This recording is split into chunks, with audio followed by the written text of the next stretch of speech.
Good afternoon, ma'am. You may proceed. Thank you, Mr. Chair. My name is Nihal Abdulrao from the DBM Budget Information Legislative Service. Based on our initial findings, we would like to note the provision in the other bills regarding undisbursed funds, where it provides that undisbursed funds shall be divided proportionally among the active beneficiaries in the last quarter of the year and shall not be reverted to the National Treasury. We would like to note, Mr. Chair, that based on Executive Order Number 292 or the Administrative Code of 1987, it provides that after the end of the specified applicable validity period, all unreleased appropriations or unexpended or undisbursed fund shall be reverted to the unappropriated surplus of the general fund. That is also in accordance with the cash-based budgeting that the executive branch observes. Now, with regard to the budgetary requirement, Mr. Chair, we note that based on the Census of Population conducted by the Philippine Statistics Authority in calendar year 2015, it provides that there is a total population of 7,548,769 aged 60 years old and above, of which 3,835,066 are under the indigent bracket. Now, we understand that the bills propose that all senior citizens are covered, not only the indigent ones. Based on our conservative estimate, because our technical bureau is still studying the matter, if all senior citizens, given the 2015 Census of Population, will be provided with the proposed 1,000 senior citizen pension, the estimated budgetary requirement, Mr. Chair, is 92 billion plus. That is a conservative estimate, and that is yet to be final. We are yet to finalize that based on the study being conducted by our technical bureau, and that it also excludes the administrative cost of managing or administering the pension, and the administrative cost is usually 1.8% of the pension cost. So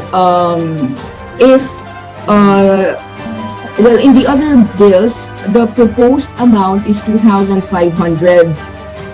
If all senior citizens will be provided with a 2,500 pension, the conservative estimate at this point is 230 billion, Mr. Chair.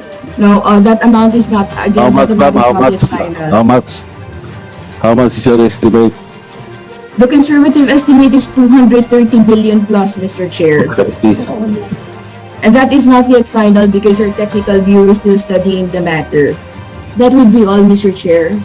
Okay, thank you very much, ma'am. Yes, Kong.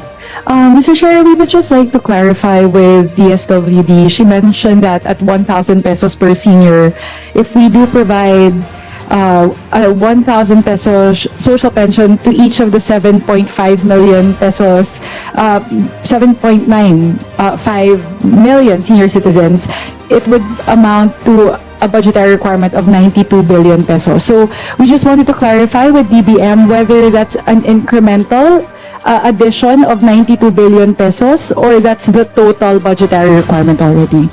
DBM ba yun? May we call on the representative of DBM? The 92 billion that I mentioned a while ago, Mr. Chair and Madam Honorable Congresswoman, that is our estimate, excluding the administrative cost. Now, perhaps the Dswd can clarify how did they come up with the 92 billion, but the 92 billion I mentioned excludes the administrative cost required in managing or administering the pension. So that is yet to increase, Madam Honorable Congresswoman. Mr. Chair, if I may, Go ahead. I guess I wanted to clarify my question.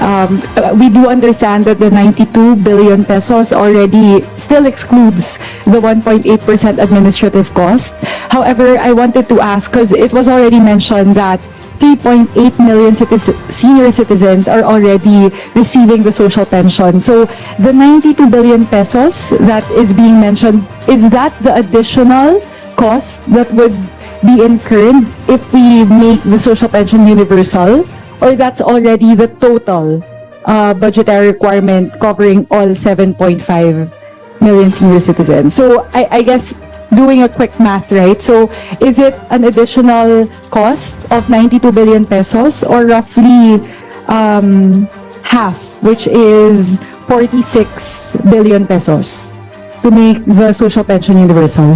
Based on the data provided by our technical bureau, Mr. Chair, 46 billion is required in order to for the pension of 3,835,066 indigent senior citizens. Now we only multiply the 46 billion twice in order to get the target or estimate of 92 billion. That's how we got the 92 billion estimate. However, that is not yet final. So I believe we have to coordinate with the Dswd in order to clarify the matter, Mr. Chair and Honorable Congresswoman. Thank you. Thank you very much, Mr. Chair. I guess that clarifies. It's not an additional cost of 92 billion pesos. Rather, it's only 46 billion pesos that would be required if we do implement this law. Thank you very much, Mr. Chair. Thank you, thank you. Thank you. Okay, please proceed, ma'am.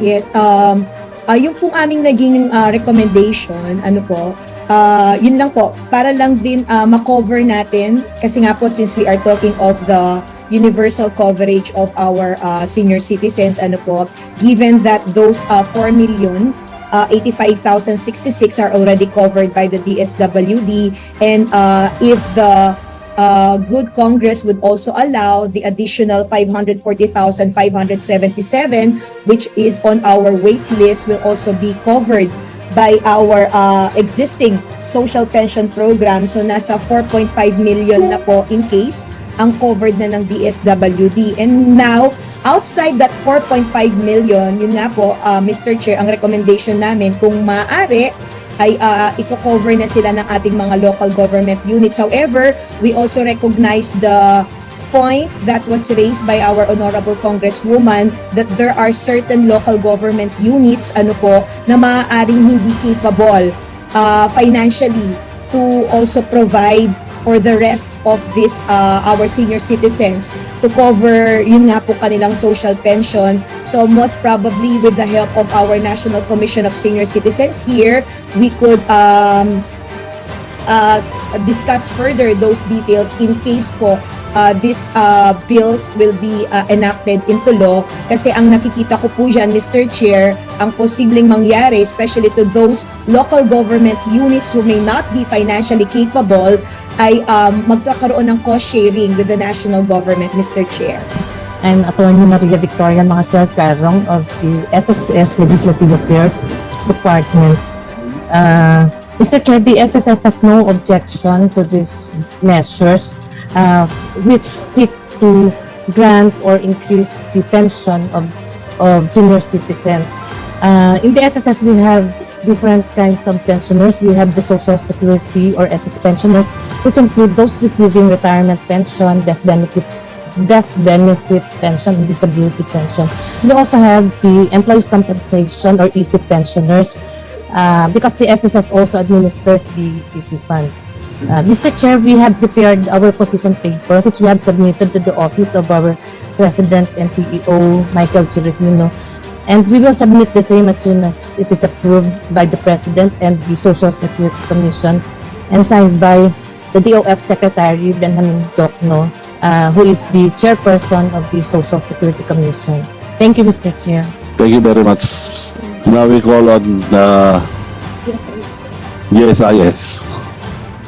Maayong hapon kanatong tanan. I am Attorney Giovanni Lynn Marin of the GSIS Legislative Liaison. Good afternoon po. Thank you so much, Honorable Chair, and the members of the Special Committee for inviting us in this afternoon's hearing. Like our previous comments and position, we fully support the legislative measures that will grant a universal pension for elder citizens, increase further the current social monthly pension. Upon initial review, we find that the proposed bills does not affect the GSS pension fund because it is funded by the national government.